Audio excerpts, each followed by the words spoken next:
નમસ્કાર, આપ જોઈ રહ્યા છો સ્પાર્ક ટુડે ન્યૂઝ। એસએલબીબી ગુજરાત અને પીએફઆરડીએ દ્વારા વડોદરા ખાતે કૃષિ અને સંલગ્ન ક્ષેત્ર માટે એનપીએસ સંચય આઉટરીચ કાર્યક્રમનું આયોજન કરવામાં આવ્યું।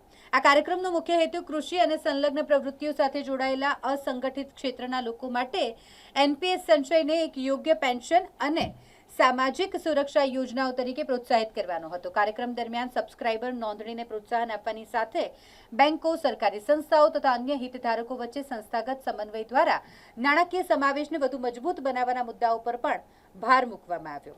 કાર્યક્રમમાં સભ્ય બેંકોના વરિષ્ઠ અધિકારીઓ, લીડ ડિસ્ટ્રિક્ટ મેનેજરો, નાબાર્ડના પ્રતિનિધિઓ, ખેડૂતો તથા ફાર્મર પ્રોડ્યુસર ઓર્ગેનાઇઝેશન્સના પ્રતિનિધિઓએ ઉત્સાહપૂર્વક ભાગ લીધો હતો। દ્વારા કાર્યક્રમનું આયોજન કરવામાં આવ્યું છે અને એનપીએસ જે સ્કીમ છે, નેશનલ પેન્શન સ્કીમ, એને અત્યાર સુધી જે વેપારીઓ અને સામાન્ય વ્યક્તિઓ લાભ લઈ શકતી હતી, એ ખેતી વિષયક વ્યવસાય સાથે સંકળાયેલા માણસોને પણ જે ખેતીને સાથે કામ કરી રહ્યા છે, ખેડૂતો છે, બધાને આ સ્કીમનો લાભ મળી રહ્યો છે। પેન્શન સ્કીમ જે ભવિષ્ય આપણું સિક્યોર કરે છે, એ સ્કીમ ભારત સરકારના નેજા હેઠળ વિવિધ બેંકો દ્વારા આ કાર્યક્રમનું વિતરણ થવાનું છે અને સામાન્ય વ્યક્તિ કે જે છેવાડાનો સોસાયટીમાં વ્યક્તિ છે, જે ગામ અને નાના પરાઓમાં રહે છે, એના સુધી બેંક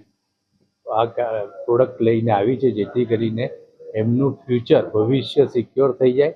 અને મારી આપ સૌને અપીલ છે કે આને સારામાં સારી રીતે કોમન મેન સુધી, છેલ્લા વ્યક્તિ સુધી પહોંચે અને આપણા માનનીય વડાપ્રધાન શ્રી નરેન્દ્રભાઈના વિઝન હેઠળ સામાન્ય વ્યક્તિની આવક અને સલામતી વધે એ બાબતનો આ પ્રોડક્ટ છે। આ બાબતે હું આપ સૌને મીડિયાના મિત્રોને વિનંતી કરીશ કે ખૂણે ખૂણે આ માહિતી પહોંચાડે, જેથી કરીને સામાન્ય વ્યક્તિને લાભ મળી શકે।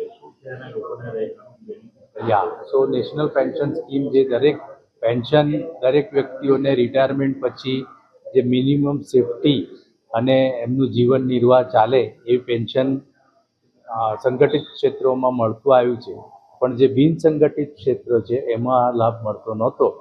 એ લાભ અત્યારે હવે આપણે આ સ્કીમ દ્વારા મેળવી શકાશે અને એમનું ભવિષ્ય જેટલા વર્ષ એ પાછળથી જીવે, 60 વર્ષ પછી, એ બધા લાભ એમને મળતા રહે એ બાબતે આ સ્કીમ છે।